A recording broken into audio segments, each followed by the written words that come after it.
एक प्रकार से मोदी जी ने कहा हुआ वाक्य हमारी सेना, हमारी वायुसेना, हमारी जल सेना और सभी पैरामिलिट्री फोर्स और जम्मू कश्मीर पुलिस ने उसको अपना कर्म का रास्ता बना दिया और कठोर दंड देने का काम किया है। मान्यवर, 23 अप्रैल को ही एक सीसीएस की मीटिंग बुलाई गई। सीसीएस की मीटिंग में कठोर संदेश देने का काम न केवल पाकिस्तान को, पूरी दुनिया को, कि भारत की सीमा और भारत की सेना, भारत के नागरिक और भारत की संप्रभुता इसके साथ खिलवाड़ नहीं करते, वरना परिणाम भुगतने पड़ते हैं। माननीय उन्होंने तय किया सीसीएस की बैठक में 1960 की जवाहरलाल नेहरू के द्वारा की गई एक तरफा पाकिस्तान के फायदे वाली सिंधु जल संधि को तत्काल प्रभाव से रोक लिया जाए। मान्यवर, ऐतिहासिक फैसला है। हम सब वर्षों से मानते थे कि हिंदू जल संधि एक तरफा है, हमारा पानी 80% वहां नहीं जा सकता। मान्यवर, वहां तक कि वहां से गाद निकालने की भी परमिशन, उनकी कैनाल बनाने के पैसे भी भारत ने भेजे। और मान्यवर, ये पानी पर अधिकार है भारत के किसानों। कश्मीर, पंजाब, हरियाणा, राजस्थान और दिल्ली का पीने का पानी अब कुछ ही समय में सिंधु के माध्यम से राजस्थान तक पहुंचेगा। एकीकृत जांच चौकी अटारी की जो चल रही थी, उसको हमने बंद कर दिया। सार्क वीजा समाप्त कर दिया। 24 घंटे में सारे पाकिस्तानी नागरिकों को हमने वापस भेजना शुरू कर दिया। नई दिल्ली स्थित पाकिस्तानी उच्चायोग में रक्षा, सैन्य, नौसेना और वायुसेना के सलाहकारों को अवांछित व्यक्ति घोषित किया गया और दोनों उच्चायोग में स्टाफ को कम करा दिया गया। 55 से घटकर 30 करा दिया। और सीसीएस ने संकल्प लिया कि भेजने वाले और कृत्य करने वाले दोनों को दंडित किया जाएगा। इसके लिए सेना को खुली छूट देने का काम सीसीएस ने। ये पूछ रहे थे कल, क्या हुआ, कैसे हुआ? सीसीएस के फैसले जो है वो मीडिया में आए थे, मगर उनको पढ़ना नहीं है, क्योंकि सारे जो फैसले लिए वो उनके द्वारा किए हुए निर्णयों को रद्द करने के और उनकी नीतियों के खिलाफ जो निर्णय हुए वो है। मान्यवर, 30 अप्रैल को सशस्त्र बलों को ऑपरेशनल फ्रीडम देने का काम प्रधानमंत्री जी ने किया कि रक्षा मंत्रालय और सेना दोनों मिलकर तय करेंगे टारगेट क्या होगा, तरीका क्या होगा, स्थान क्या होगा और समय क्या होगा। और इसको हमारे सेना के जवानों ने इसको बहुत बखूबी निभाया। मान्यवर, मैं तीनों सेनाओं को इस सदन के इस चर्चा में बहुत बहुत सम्मान के साथ साधुवाद देना चाहता हूं। 7 मई को रात को 1:04 पर पाकिस्तान के 9 आतंकी अड्डों को ध्वस्त कर दिया। रक्षा मंत्री जी ने लोकसभा में बताया कम से कम 100 लोग मरे, 100 से ज्यादा मरे, मगर कम से कम 100 मरे। और मान्यवर, लश्कर तैयबा, जैसे मोहम्मद और हिजबुल मुजाहिदीन, ये तीनों के हेडक्वार्टर को ध्वस्त करने का काम नरेंद्र मोदी सरकार ने किया, हमारी सेनाओं ने। और मान्यवर, हमने तुरंत ही उनको सूचना दे दी थी। हमने उनको बताया मरकज सुभानअल्लाह बहावलपुर, मरकज तैयबा मुरीद के Mehmoona Joya camp Sialkot, Sarjal camp Sialkot, Sawai Nala camp Muzaffarabad, Syedna Bilal camp Muzaffarabad, Gulpur camp Kotli, Barnala camp Bhimber और अब्बास कैंप कोटली, उसको हमने समाप्त कर दिया है, तोड़ दिया है और ये हमारे आत्मरक्षा के अधिकारों को उपयोग करते हुए कहा है हमारी कार्यवाही समाप्त हुई है।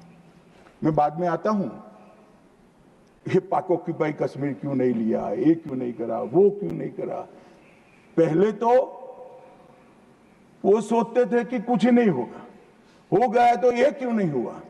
मैं कांग्रेस पार्टी को कहना चाहता हूं, पाक ऑक्यूपाई कश्मीर आपने दिया था, मगर लेने का काम भारतीय जनता पार्टी की सरकार ही करेगी और कोई नहीं। मान्यवर, हमने तो हमला किया था आतंकवादी अड्डों पर, उनके हेडक्वार्टर पर, उनके संगठनों पर, उनके ट्रेनिंग कैंप पर, उनके लॉन्चिंग पैड पर, और हमारे आतंकवाद के ऊपर ये हमले को पाकिस्तान अपने पर का हमला समझ बैठा।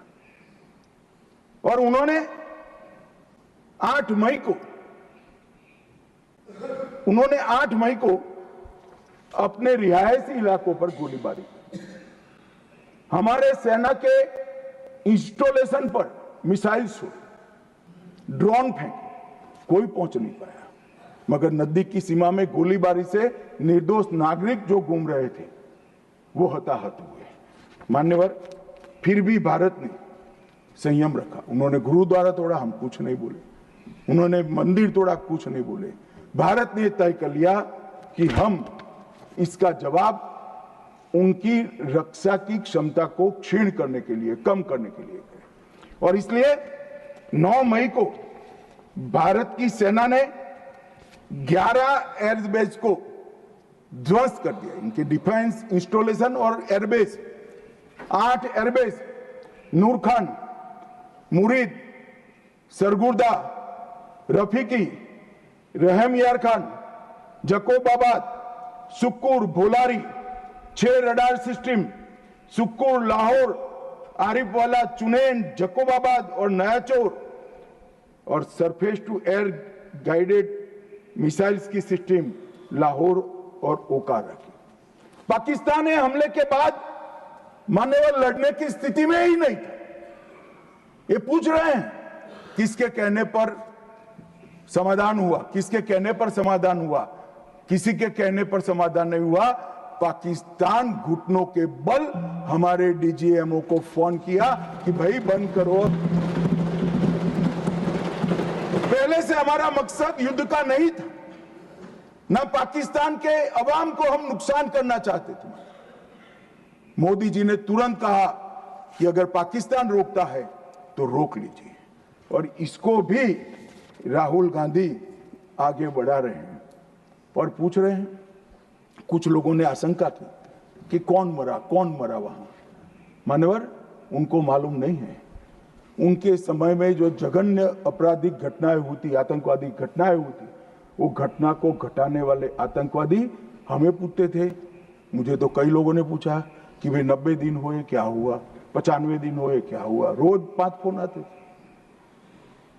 मगर उनके समय में जो बड़ी बड़ी आतंकवादी वारदातें हुई थी, मुंबई ट्रेन ब्लास्ट से लेकर मुंबई पर हमले की, उसके आरोपी आतंकवादी हमारे ऑपरेशन सिंदूर में मारे गए। मान्यवर, ऑपरेशन हाफिज मोहम्मद जमील जैसे मोहम्मद का प्रमुख, मौलाना मसूद का बड़ा बहनोई, मुदस्सर खादियान मरकज तैयबा का प्रभारी, मोहम्मद हमजाद जमील जैम और ऑपरेटिव मसूद अजहर का भतीजा, मोहम्मद यूनुस अजहर जैसे मोहम्मद का अमीर, मोहम्मद हसन खान जैम ऑपरेटिव, मोहम्मद हसन वो गंभीर रूप से घायल हुए हैं, जैम का वास्तविक प्रमुख अब्दुल मलिक, खालिद अबू अक्स और नोमान मलिक, ये सारे इतने घायल हुए हैं कि अब कुछ कर नहीं सकते।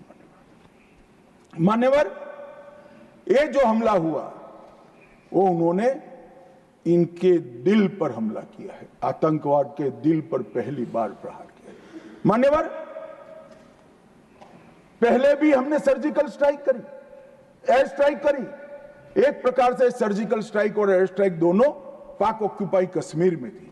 मेरे जैसे लोग तो मानते हैं कि हमारी भूमि पर ही हमने हमला किया था, क्योंकि पाक ऑक्यूपाई कश्मीर इस सदन के द्वारा स्वीकारा हुआ संकल्प है कि पाक ऑक्यूपाई कश्मीर भारत का है। मगर पहली बार पाकिस्तान की सरहद में जाकर हमारी सेना ने पराक्रम दिखाया है और आतंकवादियों के अड्डों को, उनके ट्रेनिंग कैंप को और उनके लॉन्चिंग पैड्स को खत्म करने का काम किया है। मान्यवर, ये चिदंबरम साहब कल भाषण में बोले कि ये नहीं कहा जा सकता कि ऑपरेशन सिंदूर निर्णायक था।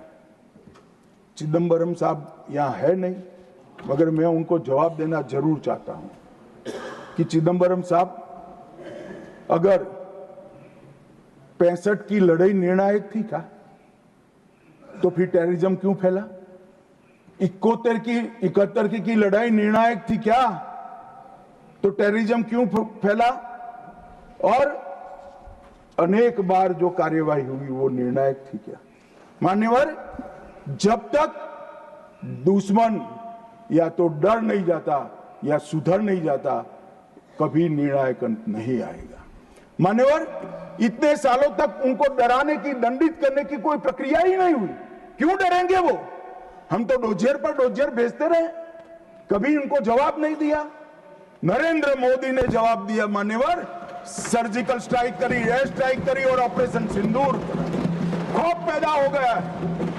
मुझे मालूम नहीं, मेरे पास सूचना नहीं, रात को भी जब जाते होंगे, स्वप्न में हमारी मिसाइल से दिखाई पड़ती होगी। ये डर से ही शांति होती है, ये सुधरने वाले लोग नहीं है मान्यवर। मगर चिदंबरम साहब कहते हैं कि आतंकी पाकिस्तान से आए थे, इसका सबूत क्या है? चिदंबरम साहब, सबूत तो हमारी एजेंसियों ने ढूंढ लिया। अब आप क्या बोले थे, इस पर क्या बोलना चाहते हैं? मान्यवर, इनके चिदंबरम जी के कार्यकाल में ही अफजल गुरी की फांसी जब तक वो गृह मंत्री नहीं गए नहीं हुई। मान्यवर, बंबई का हमला, बंबई के हमले के बाद आज ये दिग्विजय सिंह चले गए हैं, उन्होंने कहा है तो आरएसएस ने कराया था। मान्यवर, ये क्या बोल रहे हैं? किसके लिए बोल रहे हैं? किसको बचा रहे हैं? क्या कहना चाहते हैं? और हिंदू टेरर का सगुफा किसने छोड़ा? मैं आज दुनिया के सामने, देश की जनता के सामने गर्व से कहता हूं कि हिंदू कभी टेररिस्ट नहीं हो सकता। हम कभी टेररिस्ट नहीं हो सकते। क्या कहना चाहते हैं? फर्जी टाइप के केस बनाए, एक भी केस अदालत में नहीं टिका। देशभक्त संगठनों पर आरोप लगाए आपने, सिर्फ आपकी छिछोरी राजनीति के लिए, क्षुल्लक फायदे के लिए। और फिर क्या कर लिया? फिर भी हार गए। हारे तो ना। और अब हर रोज कह रहे हैं कि आप हमेशा है नहीं, आप हमेशा नहीं रहेंगे, आप हमेशा का तो मुझे मालूम नहीं साहब। मैं 61 का हुआ हूं, 14 से 30 साल तक भारतीय जनता पार्टी की ही सरकार रहने वाली है। मैं चिदंबरम साहब को कहना चाहता हूं, आप डाल दो, भारतीय जनता पार्टी की सरकार में जीने 30 साल तक भारतीय जनता पार्टी की सरकार रहेगी। मान्यवर, मैं 2015 में बोला था हमारी उड़ीसा कार्यकारिणी में, भुवनेश्वर कार्यकारिणी में। अब ये 5 साल गिन लो तो 15 तो हो ही गए और 15 भी हो जाएंगे। मान्यवर, भारतीय सेना के लिए कभी भी इन्होंने